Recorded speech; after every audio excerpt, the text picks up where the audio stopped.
Assalamualaikum warahmatullahi wabarakatuh. Alhamdulillahirabbil alamin wa bihi nasta'in ala umuri dunya waddin wassalatu wassalamu ala asrofi anbiya wal mursalin wa ala alihi wa sahbihi ajmain amma ba'du. Pertama-tama marilah kita panjatkan puja dan puji syukur kehadirat Tuhan yang Maha Esa atas segala rahmat dan hidayahnya sehingga kita masih diberikan keberkahan yang sungguh tak terhingga. Salawat serta salam, marilah kita haturkan kepada junjungan baginda Nabi besar Muhammad Sallallahu Alaihi Wasallam yang telah membawa kita dari zaman gelap gemerlap menuju zaman terang benderang seperti saat ini. Yang terhormat Bapak Dr. Dan Mugisidi STMSI selaku Dekanat Fakultas Teknologi Industri dan Informatika UHAMKA. Yang terhormat Bapak Insinyur Rifki STMMMT IPP selaku Wakil Dekan 1 Fakultas Teknologi Industri dan Informatika UHAMKA. Yang terhormat Ibu Oktariana Heriani SIMT selaku Wakil Dekan 2 Fakultas Teknologi Industri dan Informatika UHAMKA. Yang terhormat Bapak Dr. Handes Muhammad Yusuf Jeli MMMT selaku Wakil Dekan 3 Fakultas Teknologi Industri dan Informatika UHAMKA. Yang terhormat Bapak Arif Hamzah MA selaku Wakil Dekan 4 Fakultas Teknologi Industri dan Informatika UHAMKA. Yang terhormat Ibu Mia Kamayani STMT selaku Kaprodi Teknik Informatika Fakultas Industri dan Informatika UHAMKA. Yang terhormat Bapak Erizal Eskom Mkom selaku Kaprodi Sistem dan Teknologi Informasi Fakultas Teknologi Industri dan Informatika UHAMKA. Yang terhormat Muhammad Ahmad Tajri pelaksana mini workshop Ramadan 2024. Yang terhormat Maulana Malik selaku Ketua Umum Hima-TI Fakultas Teknologi Industri dan Informatika UHAMKA. Dan yang kami banggakan seluruh peserta mini workshop Hima-TI UHAMKA. Saya Ilham Ramadan selaku pembawa acara mengucapkan selamat datang di acara mini workshop Hima-TI UHAMKA 2024. Teman-teman yang dirahmati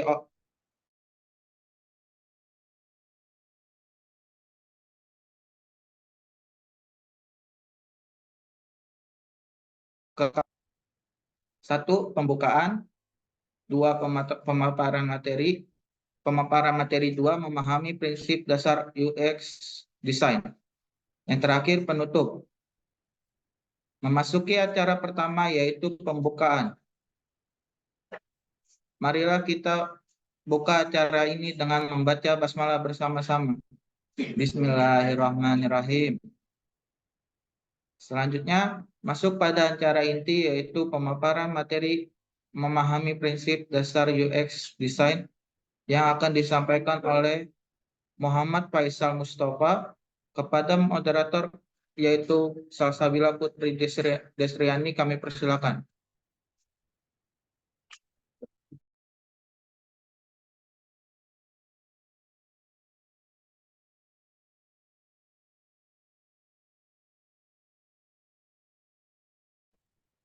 Oke, baik. Terima kasih kepada pembawa acara kita hari ini.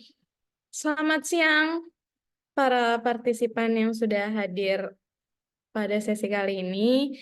Sebelum kita memulai memasuki materi, izinkan saya selaku moderator memperkenalkan diri. Saya Salsabila Putri Desriani yang akan menjadi moderator pada sesi kali ini. Sebelum memulai sesi penyampaian materi, izinkan saya untuk membacakan biodata pemateri pada kali ini. Nama, Muhammad Faisal Mustafa, tempat tanggal lahir, Jakarta, 16 April 1998, alamat, Jalan Oke. SMPN 160 RT 003 RW 005, nomor HP 0831 3547 8566, email mfaisal123@gmail.com, dengan riwayat pendidikan SDN Ceger 02 pagi tahun 2004, SMPN 160 Jakarta Timur tahun 2010, MAN 2 Jakarta Timur tahun 2013, Universitas Muhammadiyah Profesor Dr. Hamka tahun 2016. Riwayat organisasi anggota Karang Taruna RT 03 RW 05 tahun 2016. Kabit 2 Iptek Himatei Uhamka tahun 2017. Wakil Ketua Karang Taruna RT 003 RW 005 tahun 2017. Anggota Bidang 3 Kominfo Karang Taruna Ceger tahun 2020. Riwayat pekerjaan UI UX dan graphic designer The Artananta tahun 2020 sampai 2021, staf UI UX developer Klik UMKM tahun Januari 2021 hingga Oktober 2021, produk desainer Aruna Indonesia tahun Oktober 2021 hingga sekarang. Moto hidup la yukallifullahu nafsan aha. Di sini kebetulan kita sudah ada pematerinya. Kepada Muhammad Faisal Mustafa, dipersilakan untuk menyampaikan materi kali ini. Halo teman-teman, kedengaran ya suara? Oke, mungkin kalau udah kedengeran, sebelumnya mau ngucapin terima kasih kepada teman-teman di MATEI ya, yang udah mau nyiapin acara mini workshop ini untuk ibaratnya sebagai introduction ya, atau pengenalan tentang prinsipal UI atau UX itu. Sebelumnya mau ngapresiasi juga kepada teman-teman yang udah mau hadir di hari Minggu, yang seharusnya teman-teman ini pada liburan lah, pada istirahat, cuman masih niat untuk belajar bersama-sama. Ya insya Allah semoga ilmunya bermanfaat buat teman-teman ke depan semua, amin. Oke, mungkin langsung aja kita mulai biar nggak memperpanjang waktu, biar kita singkat juga, biar dapat masuk intinya juga. Mungkin di sini gue udah dapat info dari teman-teman Himatei bahwasanya harus ngisi tentang materi UI UX dan kebagian UX. Soalnya kan kemarin itu udah UI ya sama Bang Reza gitu. Nah, mungkin ini gue ngejelasin tentang UX ya. Yang dimana kalau di UX ini teman-teman bakal lebih tektokan untuk apa ya jatuhnya, lebih otak bagian kirinya kan. Kalau kemarin itu kan kreativitas ya, kalau ini lebih ke logikanya sih, ke logiknya seperti itu. Kira-kira kenapa flow-nya seperti ini, kira-kira kenapa ada misalnya input login, ada input nama, ada input password segala macam. Nah mungkin di sini kita bakal dibahas kayak gitu. Dan ya sebelum kita mulai mungkin gue pengen ngejelasin cara gameplay gue ngejelasin ya untuk materi. Mungkin di sini gue pengen kita itu aktif ya. Jadi biar semua sama-sama paham juga. Terus biar gue juga kesannya kayak nggak ngajarin teman-teman, kayak nggak ngegurin teman-teman gitu. Jadi ibaratnya kita di sini sharing section aja bareng-bareng. Biar lebih seru aja kayak begitu. Nah, di sini gue bakal ngejelasin tentang foundation of UX design. Jadi fondasinya dari UX design itu, atau dasar-dasarnya dari UX design gitu. Oke, nah ini mungkin untuk kontennya. Cuman ada 3 konten, itu ada intro, ada pengenalan user experience design atau UX design, terus ada study case. Jadi kita langsung bakal belajar study case ya. Kayak gitu. Nah, ini kita lanjut itu untuk introduction. Tapi sebelum kita mulai, ini gue pengen keaktifan teman-teman sih. Jadi biar kayak kesannya nggak gue doang yang ngomong. Ini ada yang bisa menjelaskan maksud dari gambar ini gak ya? Gue pengen denger ya opini dari teman-teman. Oh Langsung boleh aja, tuh. langsung on mic. Oke Bang, coba izin menjawab Bang ya. Oke, silakan. Ya. Oke, jadi itu menurut gua sih UX-nya ya Bang ya. Oke, siap. Jadi menurut lu UX-nya yang kurang ya? Iya. Oke, siap. Oke, thank Karena you. UX itu kan, ya, Oke, boleh jelasin dulu Ijal kalau mau nambahin. ya, karena UX itu kan apa namanya juga user experience. Jadi dia untuk memudahkan pengguna gitu kan. Jadi kalau UX kayak gini gimana penggunanya mau mudah gitu kan malah kayak gitu minumnya. Oke, siap. Thank you Ijal atas jawabannya. Keren-keren. Oke. Oke. Lanjut, ini ada yang kedua. Ada yang bisa bantu menjelaskan?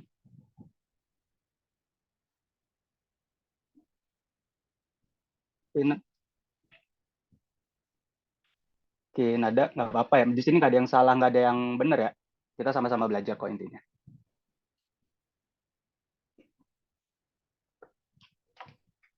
Ada? Mungkin? 1, 2, 3. Oke, mungkin nggak ada ya. Mungkin gue balikin yang ke pertama dulu.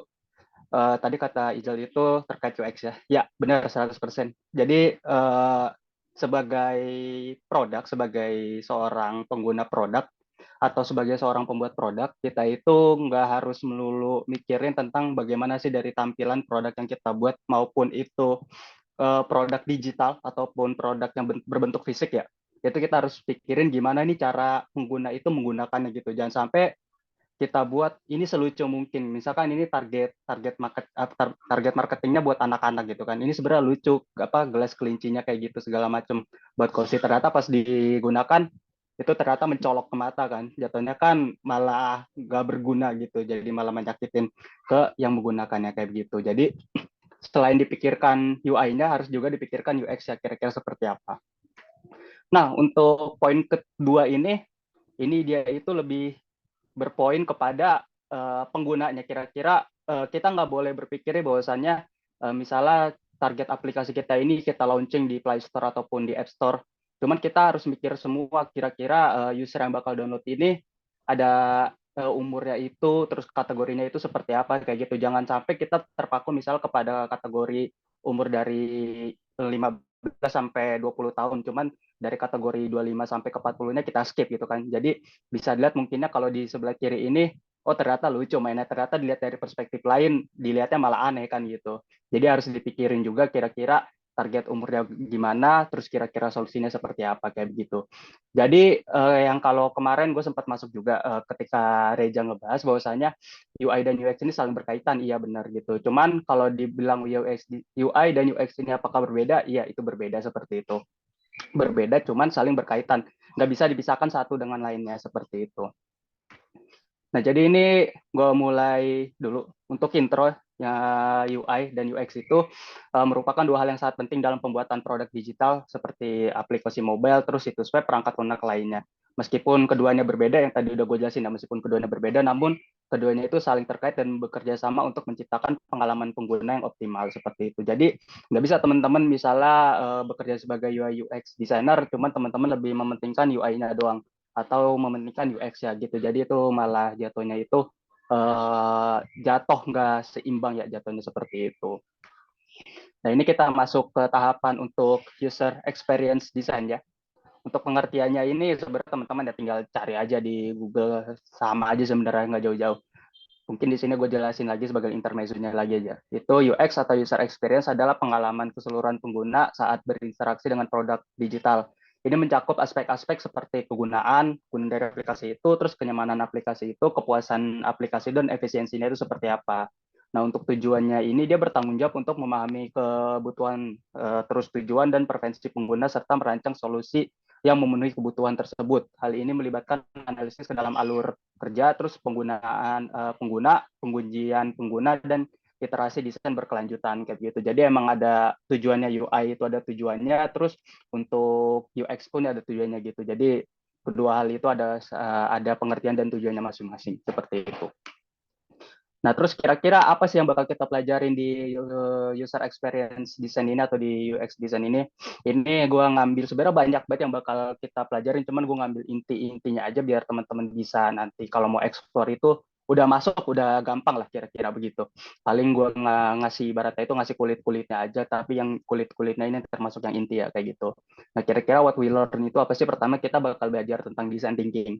Yang kedua itu kita bakal belajar user persona, terus kita bakal belajar itu user flow, terus kita bakal belajar itu namanya user testing sama study case kayak begitu. Jadi ada 5 poin penting di sini yang kita pelajarin kayak gitu dengan dalam waktu ya 2 jam ya insya Allah cukup gitu. Soalnya ini materinya udah gue singkat-singkat seperti itu. Nah ini pertama kita bakal masuk ke bagian design thinking dulu. Kalau teman-teman udah terjun ke bagian ke pekerjaan UI UX desain ataupun ke bagian software development itu nggak jauh beda, ada namanya itu SDLC. Nah ini bedanya kita ini ada namanya design thinking kayak gitu. Nah design thinking ini di mana proses seorang UI UX desain ini bekerja dalam membuat sebuah software atau dalam improvement ya, dalam improvement pembuatan software. Yang pertama ini kita ada empathize, itu kita berempati lah, kita bahwasannya itu kita paham ke orang-orang, kita paham kesakitan orang-orang, kita paham apa sih yang dirasain sama orang-orang seperti itu. Jadi kita nggak bakal jauh dari empathize. Yang kedua ini kita ada define ini kira-kira kita ngefigur nih dari setelah kita berempati kira-kira masalahnya apa gitu kan, kira-kira masalah seperti apa kayak begitu, kita ngedefine terus kita buat dari masalahnya tersebut nanti kita generate jadi idea. Nah, di idea ini kita generate dari masalah yang udah ketemu ya. Jadi kira-kira solusinya itu seperti apa, terus tampilannya itu karena kita berbicara tentang produk digital atau UX, kira-kira tampilannya seperti apa, terus user journey seperti apa kayak gitu. Lanjut kita ada setelah ngebuat idea, kita lanjut ke tahap prototype, di mana prototype ini ya sebelum ibaratnya kita on develop ke programmer, kita buat prototype dulu untuk dilakukan tester sama user kayak gitu. Jadi setelah dilakukan tester, nanti misalnya ada masukan lagi atau ternyata ada yang kurang, kita ulang lagi gitu. Jadi tahapannya ini infinity ya. Jadi bisa ngulang terus sampai ya pokoknya sampai walaupun aplikasi udah kelar kan pasti ada improvement. Pokoknya kita pakai sistemnya seperti ini terus kayak begitu. Nah, cuman kalau untuk tahapan UI dan UX ini kita dibagi ya. Nah, paling kalau untuk ke tahapan UX design ini atau user experience ini, pertama kita ada di tahap empati, terus kita ada di tahap ngedefine, terus kita ada di tahap tes kayak begitu. Jadi kita fokus ketiga ini aja kayak begitu. Sedangkan kalau untuk di tahapan UI paling banyak dia ada di tahapan idea sama prototype kayak begitu. Kalau misalnya perusahaannya udah stabil atau udah sustain ya, itu pasti bakal dibagi antara UI dengan UX gitu. Jadi itu dua hal yang berbeda. Jadi ibaratnya dipisah tim ya jatuhnya kayak begitu. Cuman kalau misal teman-teman iseng lah buka LinkedIn sekarang atau buka Jobstreet atau buka job portal sekarang, pasti rata-rata lowongan loker di Indonesia itu langsung rakum antara UI dan UX gitu kayak gitu. Padahal sebenarnya kalau emang benar-benar perusahaannya dia sustain, dia perusahaannya besar, itu pasti dua hal itu bakal dipisah kayak begitu. Jadi fokusnya itu lebih terbagi kayak begitu. Jadi misalnya UX